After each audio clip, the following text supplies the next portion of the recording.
Loh, kok mami makan sih? Kita kan mau mulai podcast, gimana sih? Enak loh Dedi, jadi mau nggak? Coba deh.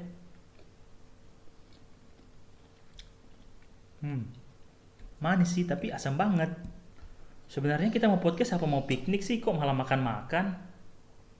Oke, buka aja podcastnya. Oke deh, kita buka ya. Halo semua, jumpa lagi di Warung Matematika. Matematika untuk semua.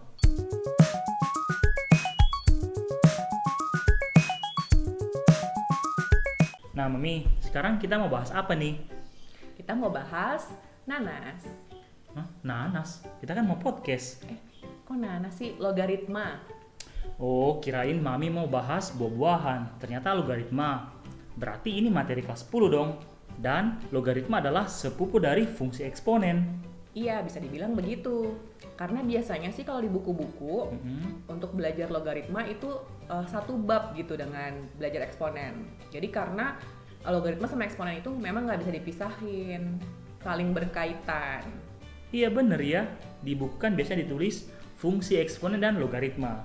Nah sekarang coba Mami kasih gambaran sedikit tentang apa itu logaritma ataupun fungsi logaritma. Logaritma itu adalah suatu operasi inverse atau kebalikan dari operasi perpangkatan. Sedangkan fungsi logaritma itu adalah fungsi inverse dari fungsi eksponen, di mana peubah bebasnya atau variabelnya itu berupa bentuk logaritma.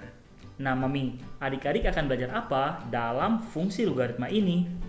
Nah, garis besar dalam fungsi logaritma itu kira-kira adalah kita akan belajar tentang logaritma dan sifat-sifatnya. Oke. Kemudian kita akan belajar tentang fungsi logaritmanya, jadi berupa grafik.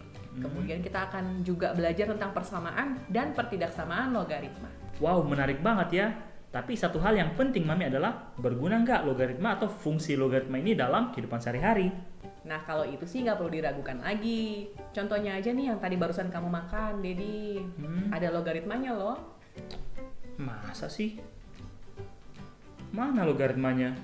Bukan di dalamnya, Dedi. Tapi di keasamannya nanas itu ada konsep logaritmanya yang diterapkan. Oh gitu, coba jelasin. Nah, dalam pelajaran kimia kan kita belajar tuh gimana caranya mengukur derajat keasaman atau yang lebih dikenal dengan pH. Nah, hitung-hitungannya itu merupakan penerapan dari logaritma, Dedi. Makanya tingkat keasaman nanas itu juga dapat diukur dengan perhitungan logaritma. Nah Mami, selain menghitung derajat atau tingkat keasaman dalam buah, contohnya dalam nanas ini, logaritma digunakan dalam hal apa lagi? Banyak, Dedi. Misalnya nih dalam bidang fisika, logaritma biasanya dipakai untuk mengukur taraf intensitas bunyi terhadap ambang batas pendengaran manusia. Kemudian di dalam bidang biologi, itu sama seperti eksponen ya, yaitu untuk memperkirakan pertumbuhan mikroba. Nah, sebenarnya masih banyak lagi, Dedi. Dalam bidang ekonomi juga ada, cuman cukup 2 itu aja lah sebagai gambaran.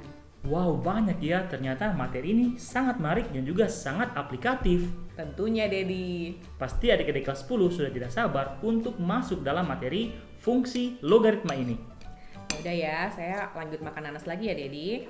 Bilang aja doyan. Ya udahlah, kita tutup aja podcastnya. Oke teman-teman, terima kasih sudah menyaksikan video ini. Selamat belajar fungsi logaritma. Terima kasih sudah menyaksikan. Salam Warung Matematika. Matematika untuk semua. Ngomong-ngomong Mami, fungsi logaritma ini bisa kita gunakan ya untuk menghitung diskon nanas yang kita bisa dapat? Ya elah, itu mah gampang aja, Dedi. Nego aja langsung sama abang penjual nanasnya. Oh iya ya, saya nego aja langsung sama abangnya ya.